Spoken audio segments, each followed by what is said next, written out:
Just before noon on March 24th, 2016, the local sheriff's office in DeRidder, Louisiana, received a distressing 911 call. This morning, Do you know I want to check the room. She's on the floor. There's blood on the floor. Did you feel a pulse or anything? No, ma'am. We never know what we're dealing with in those situations. Is it a natural death? Is it some kind of medical? We always hope not criminal. Daniel Rick was the first to respond. I was working at the east side of the parish. The radio keyed up and the dispatcher advised me of an unresponsive female at Dee's Motel. As soon as I came walking up, James was outside. He was the owner of Dee's. And he met me at the door and he was mumbling and muttering. He wasn't in a good place. So I walked up to her and I pulled the blanket back. She was laying in a huge puddle of her own blood. I observed the stab wounds in her back. It looked to me like she had a fight for her life and lost. When I first got to the scene, obviously the patrol guys were standing outside securing that particular room. We were able to identify all others that stayed at Dee's Motel and get statements from them. They were all very cooperative, and that's when we learned that they were all long-term tenants, with the exception of one. That was room 7. My son, Jared Morton, turned out to be the lead detective on the case. He called me from the motel, told me there'd been a homicide. So me and probably one other assistant DA rode over to see the scene and learn about it. Is this her, Sonya Jansen, Louisiana 26, name, date of birth? First name, Sonya. Last name, Jansen. White female, victim. Once we figured out who she was, one detective is back at the office trying to find out everything that they can find out about that person and who she's associated with, or, how did she come to be at the motel? After identifying the victim, police tracked down her family. She was the best daughter you would want. When she was in her best mood, she was just happy-go-lucky. She didn't want to have nothing to do with me. I hadn't talked with her for 5 years. For her not wanting to, I wasn't pushing. I didn't want to argue with her. I just let her, go on with her life.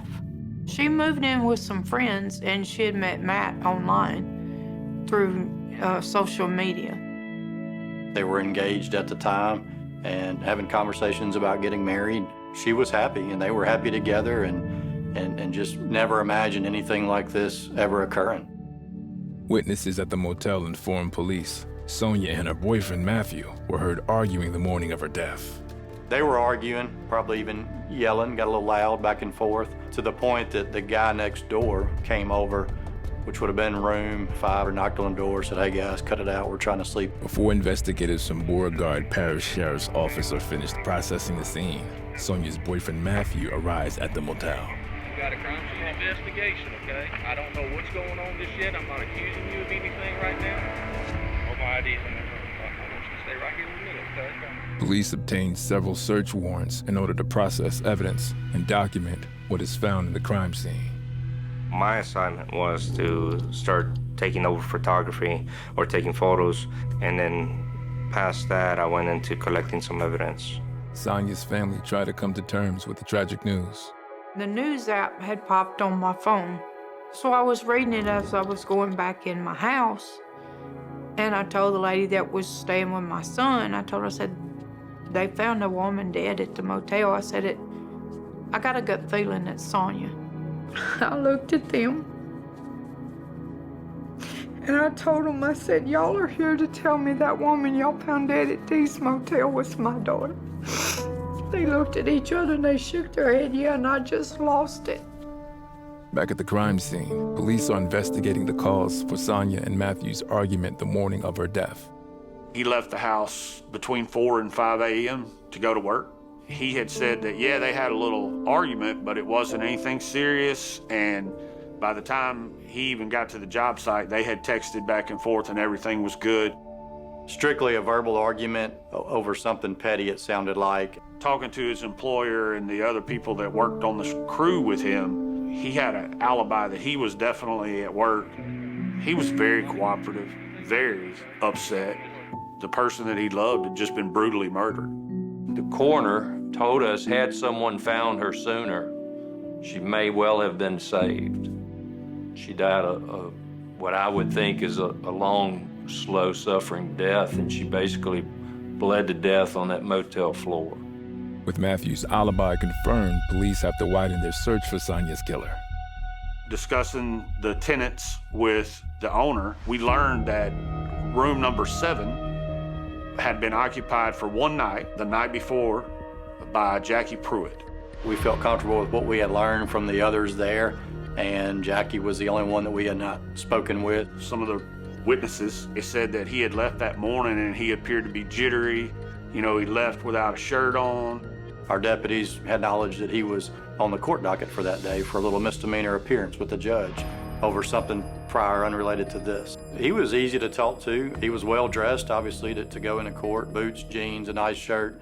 During that conversation, just said, you know, there were some things that we would like to discuss and talk to you about at our office, and he was willing to do so. So he was willing to come with one of our deputies, which was just a few blocks over to our office, and that's where I made contact with him to talk to him. Now you got me curious. What is this all about? With Jackie Pruitt in police custody, officers back at the crime scene focus on speaking to witnesses about his stay at Dee's Motel. One of the witnesses noticed that he had what looked to be scratches on his chest and side.